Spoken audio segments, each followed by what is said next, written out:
Jadwahi News Channel.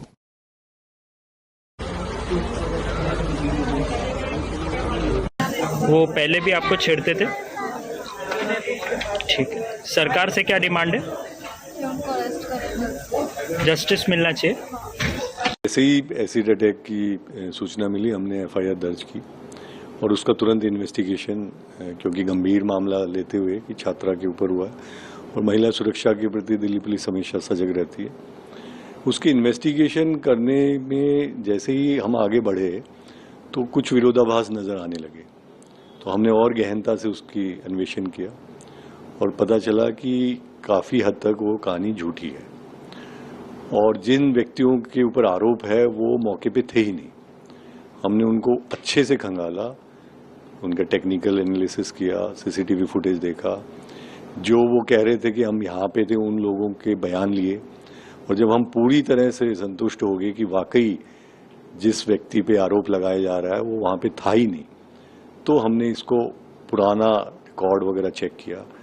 फिर समझ में आया कि जो छात्रा है, पीड़िता थी, उसके पिता के ऊपर एक 2 दिन पहले ही वारदात, जो एलिज्ड वारदात है उससे 2 दिन पहले ही उसके पिता के ऊपर आरोप लगे थे और वो एक महिला ने लगाए थे। उस महिला के पति को ही फंसाने के लिए ये सारा किया गया था। बल्कि केस की जो कंप्लेंट थी उसमें 3 लोगों के नाम थे, एक तो इस महिला के पति का और 2 और लोग जो छात्रा के दूर की रिश्तेदारी में भी है।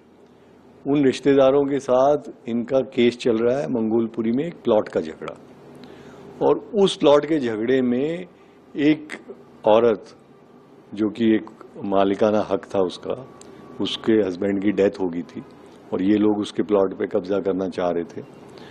उस औरत पे इन लोगों ने एसिड फेंका था। जो छात्रा के फादर का साला और बाकी कुछ 3-4 रिश्तेदार थे जो कोर्ट में ट्रायल पे चल रहा है। तो फिर सारी परत की परत खुलती चली गई और हमने इसमें बहुत तेजी से इन्वेस्टिगेशन किया।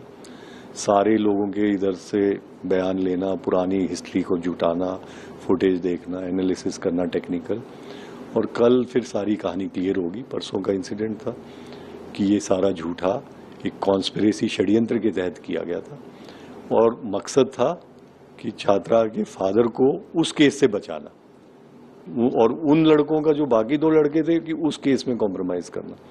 तो एक तीर से 2 शिकार करने की इन्होंने कोशिश की कि दोनों केस सेटल हो जाएंगे और इन दोनों को इसमें आरोपित बना देंगे, उधर उन लड़कों को और इधर इनको, तो हमारा बचाव हो जाएगा।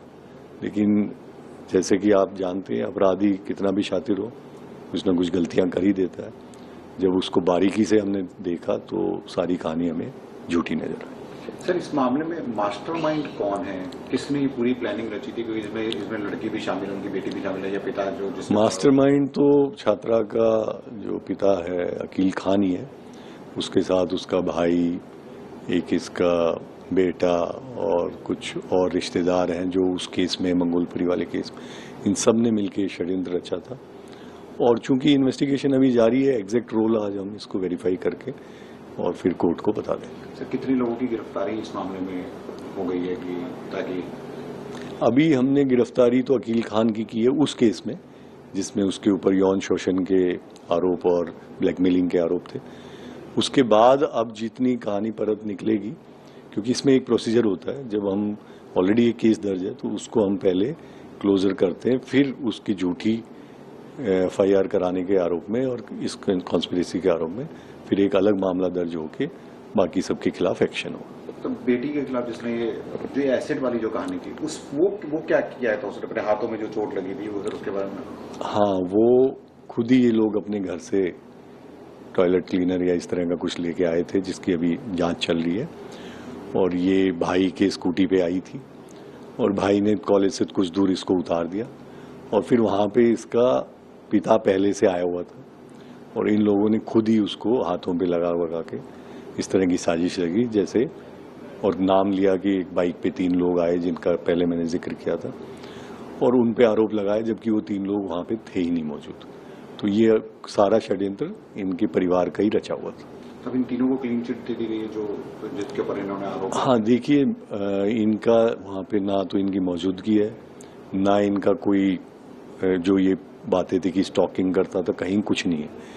ये जो आदमी है जिसका नाम लिया गया था, बल्कि इसकी जो पत्नी थी उसका भी शोषण कर रहे थे ये लोग।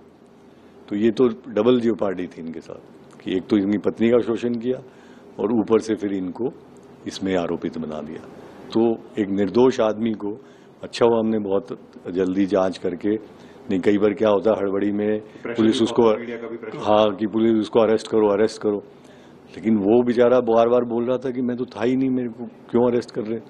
तो हमने कहा भाई रुको, इसको अरेस्ट मत करो, आप पहले इसका जो वर्जन है इसकी पूरी जांच हो, और जांच की तो फिर सारी परतें खुल के आ गई। तो अब इस लड़की के खिलाफ भी का